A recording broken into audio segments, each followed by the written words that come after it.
In our politics lead today, new details about what feds are actually investigating after they raided Rudy Giuliani's home and office on the Upper East Side of Manhattan this week. The New York Times now reports that that raid was connected to former Ambassador Marie Yovanovitch. You might remember then President Trump removed her as the U.S. ambassador to Ukraine in 2019.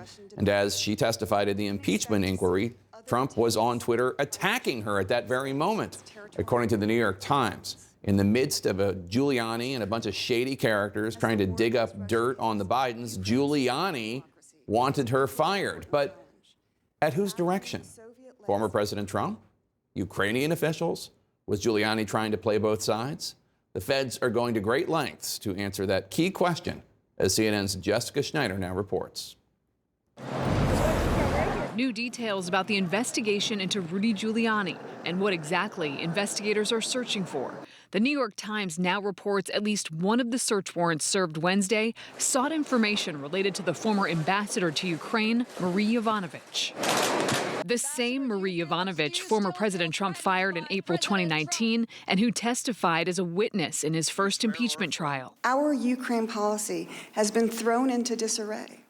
And shady interests the world over have learned how little it takes to remove an American ambassador who does not give them what they want. Investigators want to determine if Giuliani worked to get Yovanovitch ousted from her position just to help Trump, or also to benefit Ukrainians' interests as he sought dirt from them on the Bidens.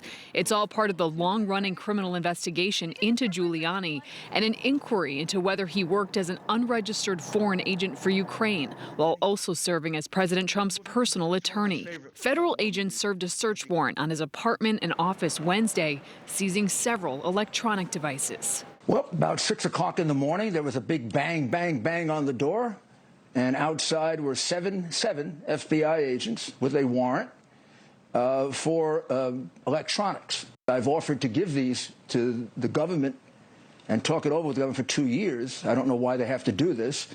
The agents seemed somewhat apologetic, I might say. Giuliani insists he has never acted as a foreign agent. I have never represented a Ukrainian national or official before the United States government. I've declined it several times. I've had contracts in countries like Ukraine. In the contract is a clause that says I will not engage in lobbying or foreign representation.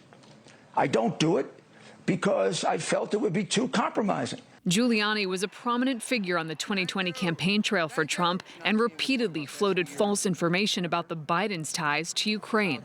The amount of crimes that Democrats committed in Ukraine are astounding. And when you say investigate and call Hunter Biden, I mean, Joe Biden was the guy who did the bribe, and Joe Biden was the guy who took the bribe in order to protect Burisma. Now, Rudy Giuliani was repeatedly asked last night if this criminal probe could be about more than just that possible violation of the Foreign Agents Registration Act. Giuliani, though, says he has not been told anything about the investigation by the feds. And meanwhile, Jake, federal officials, they're really anticipating here a long legal fight over what's contained inside those electronic devices that were seized, because no doubt Giuliani's attorneys will be arguing that a lot of it in there is really subject to attorney-client privilege. Right, as Michael Cohen's attorneys argued before him. Jessica Schneider, thanks so much. Let's bring in Democratic Senator Mark Warner of Virginia. He is the chair of the Senate Select Committee on Intelligence. Chairman Warner, good to see you. Thanks for joining us. So we're told that by Giuliani's attorney that in the last 2 years, the Justice Department has not issued a single subpoena or asked for information. Suspicions of Giuliani's activity in Ukraine is not new. So what do you make of the investigation escalating so significantly right now? I mean, that is a big, bold, audacious move to raid the home and office of the president's attorney, not to mention those of the associates that are also wrapped up in this. Well, Jake, again, I don't have any details on the Justice Department investigation. But I do know this. We knew over a year ago, and it came out in the first impeachment trial, that Rudy Giuliani was obsessed about trying to find dirt on the Bidens, that he clearly, and I felt this was one of the reasons why I voted for the impeachment the first time, was taking out our ambassador. Obviously, the phone call between Trump and the Ukrainian president was inappropriate. But one thing you got to give Rudy Giuliani, he does not lack for chutzpah, because we knew all this a year ago, yet Rudy Giuliani and others, I might add, will continue to be used by what has now become fairly obvious, Russian agents to spread part of their disinformation campaign against Joe Biden throughout the whole balance of 2020. I can tell you, Jake, that there were a number of Republican senators who would go to Giuliani and others in the Trump orbit and urge them to back off, that they were being knowingly or unknowingly manipulated. And yet here we are, 4, 5, 6 months after the end of the election, and Giuliani is still pleading, willful ignorance, I guess is what his plea is. Investigators also served a search warrant for a Giuliani associate and subpoenaed his assistant, Joanne Zafanti, to appear before a grand jury next month. Does this all seem to you to be in line with an investigation for someone who merely did not register as a foreign lobbyist, which has in the past been regarded almost like a bureaucratic paperwork crime?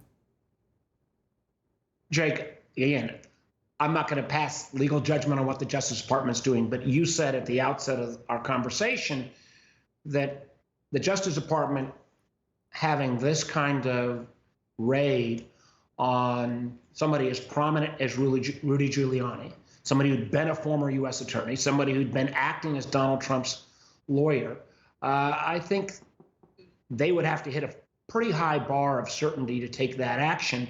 And again, it's already in the public record what happened in terms of his involvement with the Ukrainian ambassador. What I find, again, a bit remarkable in my mind is that even with that forewarning, he continued to spread misinformation, disinformation, and has been fairly evident by lots of public reporting.